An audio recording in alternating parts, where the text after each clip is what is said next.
حلب جلا اور جل کر خاکستر ہو گیا۔ امت اپنے کھیل تماشوں اور خوشیوں میں مگن رہی۔ حلب کا ایک بوڑھا اپنی آخری ویڈیو میں یا ایھا المسلمون پکارتا رہا اور مسلمان اس کی فریاد نظر انداز کر کے سکرین کو سکرول ڈاؤن کر کے چلتے بنے۔ نسل خودی کا درویش، اقبال کا شاہین، جو پہلے کبھی پرواز مسلسل اور کبھی ستاروں پر کمند ڈالنے کو اپنی حیات کا نقطۂ آغاز اور عروج سمجھتا تھا، اب لہو و لعب میں مشغولیت کو مقصد حیات سمجھ بیٹھا ہے۔ بے داغ جوانیاں، داغ تو اچھے ہوتے ہیں جیسے جملے کی عادی ہو کر اپنی پاک دامنی کی قدر و قیمت سے غافل ہو چکی ہیں۔ اے جوانوں، وہ آہ سحر کیا ہوئی، وہ نور بصیرت کہاں گیا؟ آج ہم ہاتھ دھرے منتظر ہیں، مگر یاد رکھنا اس جرم ضعیفی کی سزا مرگ مفاجات کی صورت میں ہمیں ہی ادا کرنی ہوگی۔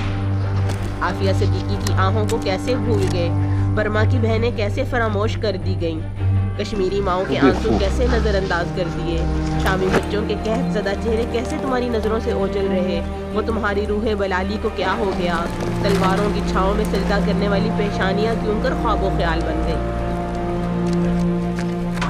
دیکھو، حلب جلا اور جل کر خاک بن گیا اور ہم بے خبر رہے۔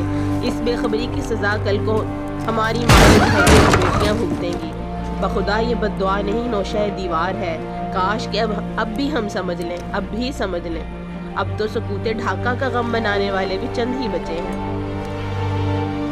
سانحے افراد کی زندگی میں ہوتے ہیں اور قوموں کی زندگی میں بھی، مگر زندہ قومیں یوں اپنے حافظے سے نہیں دیتی مسکان کو، اور اگر بھلاتی ہیں تو تاریخ کے کوڑے دان بہت سی قوموں کی پناہگاہ بنتے ہیں۔ جسم کا کوئی حصہ جدا ہوتا ہے تو درد ہوتا ہے، وہ درد جو آہ بن جاتا ہے، آنسو بن کے چھلک جاتا ہے، قطرہ قطرہ دل میں اترتا ہے تو دل کا عارضہ بن جاتا ہے، اعصاب شکن ہوتا ہے، کمر دوہری کر دیتا ہے۔ جسم پر اگر درد اثر نہ کرے تو ہم اسے مفلوج جسم کہتے ہیں۔ تاریخ مفلوج حافظوں کے کباڑ خانوں میں نہیں گھستی۔ ہم نے حافظے سے مٹا دیا، نہ اس درد پر اس کے شائع نشان شاعری کی گئی، نہ وہ ادب تخلیق کیا گیا، نہ اس طرح مکالمہ ہوا، نہ محاسبہ، نہ درسی کتابوں میں اس طرح اس کا ذکر محفوظ کیا گیا۔ جیسے مذہبی شخصیات کے عرس منا کر ان کے مرید ان کو سالانہ خراج پیش کر دیتے ہیں، ہم بھی 16 دسمبر کی شام غریبہ کے بعد سوچتے ہیں کہ اگر اگلے برس بچے تو پھر یہی نوحے ہوں گے۔ کیا کیا ہم نے اپنوں کے ساتھ؟ کیوں ہوئے ہم سازشوں کا شکار؟ کیوں نہیں پڑھ سکے نوشہ دیوار؟ کیوں کمزور سمجھا دشمن کو؟ کیوں نہیں دیا اقتدار محب وطن لوگوں کو؟ نظریہ پاکستان کی قدر کیوں نہ پہچانی؟ جو وطن کے غدار تھے ان کے نام کی یونیورسٹیاں بھی ہیں اس دیش میں اور ایئرپورٹ بھی۔ اپنوں اور بیگانوں میں کیوں ہم خط تفریق نہ کھینچ سکے؟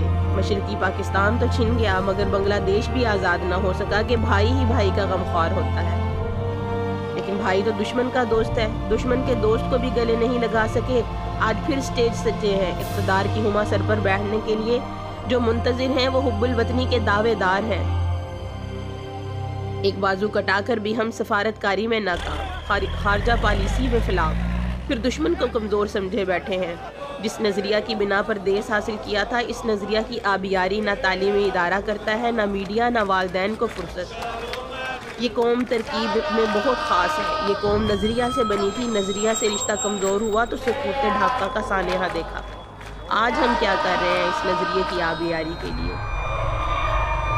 ہر دفعہ کا دسمبر ہم سے یہ سوال ضرور کرے گا۔